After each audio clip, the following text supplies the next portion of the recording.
Now, the other thing I wanted to talk about is divorce. And divorce, and those who have been in the UK, overstaying in the UK and having partners, you know, British partner, settled partner. I have received many inquiries about this question. You know, do I need to get divorced? How long is the divorce going to take place? Can I get divorced? Can I proceed to apply for unmarried partner visa? These types of questions, it's very tricky. And again, it's the same with the financial requirement. It requires preparation. So, for example, you have been with your partner for the last you know, for the last 2 years, okay? And I think many of you are in that situation. And you have overstayed in the UK, so you need to make an application, and then you realize, oh no, you can't make an application because you're actually still married. You haven't terminated your previous marriage. The fact, and many people think that the fact that you're separated from your husband, from your home country, and you're living with a settled partner will just entitle you to apply for unmarried partner visa. It's not correct. You can't do that, because even if you do, you'll just be wasting money, because the Home Office would reject your application, because they would check, they would ask whether or not you did and whether you can provide divorce certificate. If you can't, then they would consider that your relationship is not genuine, or it's not serious, even though you can prove that you've been living together for the last 2 years. It doesn't count, because you are still legally married with your ex-husband, who, as most people will say, yeah, we've been separated many years ago, you know, 10 years ago, 12 years ago. Fine, you know, that's just a factual separation. It's not actually a legal separation. You haven't got a document to say that you've terminated the marriage, you've annulled the marriage, you've divorced them. So although technically for immigration purposes, you've been living with your partner, present partner, for the last 2 years, last two years or more, but the fact that you have not terminated your relationship with your husband from your home country, and you have no paper to prove that that's been the case, then you can't really make any immigration application. Because if you do, you'll just be wasting your money, and it would not, your relationship with the present partner who is British or settled, who has indefinite leave to remain, will not be considered as valid. Okay, so it requires preparation. Many have asked me, can I just make an application without, but I'm still married. This is the problem. And you have to get divorced. I know in the Philippines, divorce is not valid. You can't get divorced, as everybody knows that. But if you're in the UK, you can.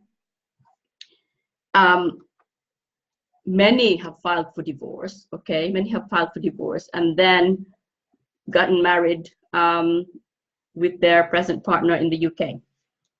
And they could do that. That's acceptable in the UK law. Obviously, the Philippine law, and if you go back to the Philippines and you still have assets there, that will be completely different story. So I would always consider whether it would be money that you pay for divorce here in the UK would be worth spending on getting your marriage annulled in the Philippines, and then get the annulment sorted, and then apply for and use it to prove that your relationship has broken down with the ex-husband. Okay, it really is not enough to get this to say that you've been separated for a long time.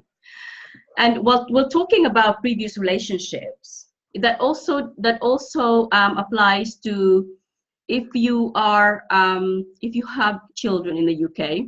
I mean, children from previous relationship, and they are living in your home country, and you want to bring them to the UK. You really have to make sure that you have proof that you have parental responsibility over your children, because it's not enough to say, oh, but my ex-husband has not had any has not supported me, has not had shown financial support to has given financial support to our to my children. I've always been the one sending them money. I've always been the one, looking after them. They're living with my parents, etc.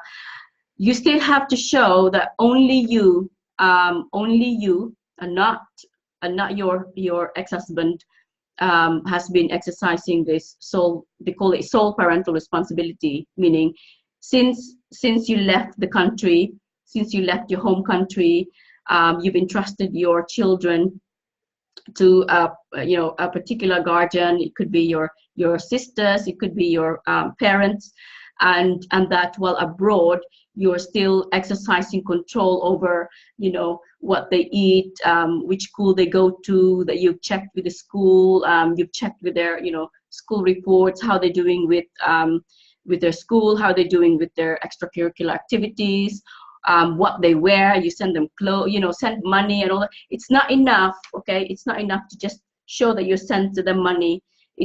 There has to be extra evidence that you are exercising parental control over your children. And especially this is very important, especially if the father is still alive and like lives close by.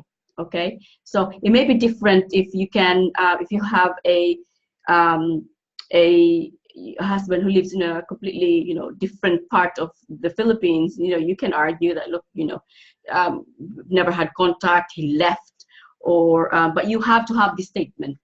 Okay, so that's that's all I wanted to say. I wanted to say, oh my goodness, I've been speaking for the last 25 minutes. Okay, I'm gonna take a break and catch my breath. Okay, so just going through the comments. Hello. Yeah, hello. Yeah, you're lucky you're not married. That's true. So yes, so sometimes when I get inquiries, I sometimes forget to ask, have you been married before? And they carry on, yes, I'm ready to make an application on the basis of unmarried partner. Then later on you realize, oh, they're still married with they're still legally married, right? Because it's not, they didn't have any annulment or divorce, so still legally married to their ex-husband, who they've been separated for many years. As so many cases like that in the Filipino community, I think. Yeah. So yes, so that's the